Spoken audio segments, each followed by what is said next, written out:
Hey, Sean DeVries from Open Pantry Co., and this is the Prep List, your Monday mindset reset. Each week, we'll share one trend to watch, one tool to test, one operator move, and one smart team question to help you think sharper for the week ahead. This week's episode is about something we don't talk about enough in the hospitality industry, and that's the power of the pause. Now, we're heading into the busiest time of the year, as you know, but it's also when the cracks really start to show in people's venues. Tired teams, stretched rosters, and venues running at full tilt just to actually say they did. But what if we're doing less, trading fewer days, and planning smarter breaks? How could that actually make your venue stronger?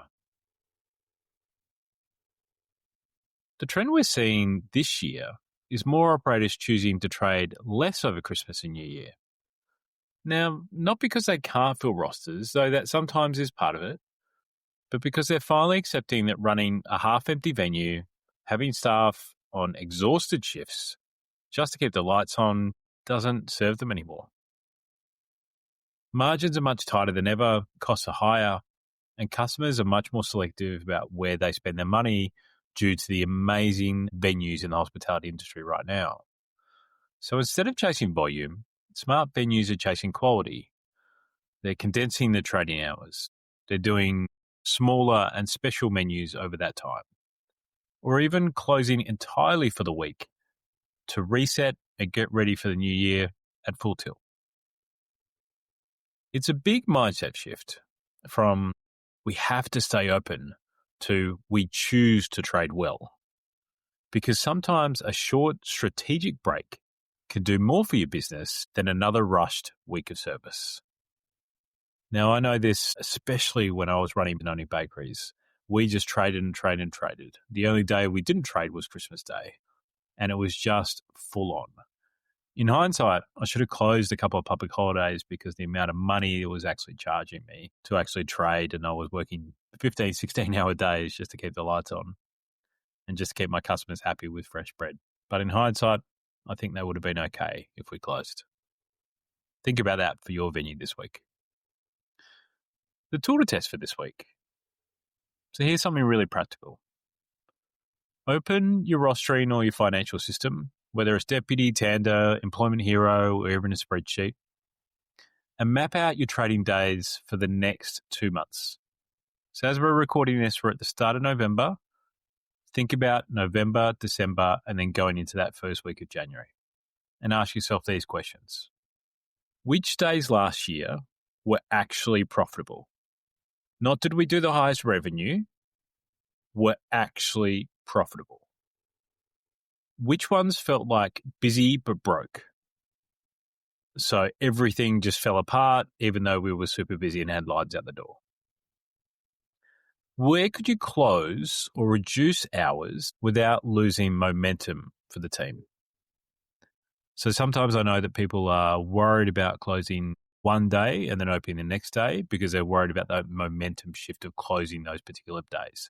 So could you close for a couple of days in a row or 3 days in a row or a week in a row in order to get the result you need so you can start that momentum shift yourself? Once you know that, communicate early with your team. You'll reduce that uncertainty, it builds trust amongst your whole team and gives everyone, including yourself most importantly, something to look forward to for this holiday season.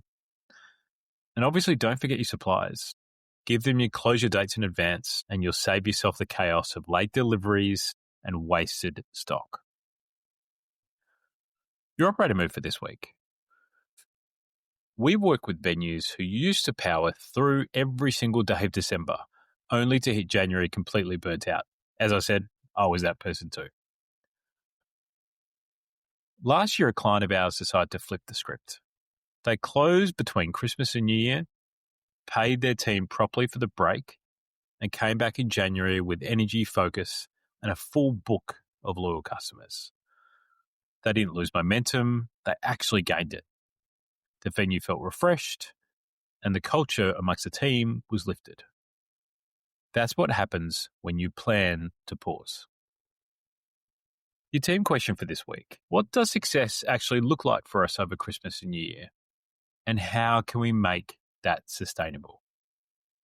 Now, it might mean trading fewer days or giving your team a proper rest, especially your full-time and part-time staff. Whatever it is, plan it out now while you have the space to think clearly, not in December. Because if you wait until mid-December, you are way too late and you'll be chasing your own tail. And that's your prep list for this week. Before the rush hits, give yourself permission to pause. Look at your numbers, talk to your team, and make decisions that protect your long game, not just your next shift. And if you need a hand at reviewing your trading strategy over summer, we can help. Our pantry review isn't just for pre-openings. It's a tool that we use to help operators plan smarter for the seasons ahead, including this busy one.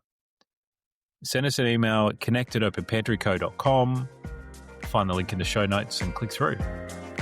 Because sometimes the best move isn't doing more, it's about doing what matters most. Thanks so much for listening to this episode of The Prep List, and we'll see you next Monday.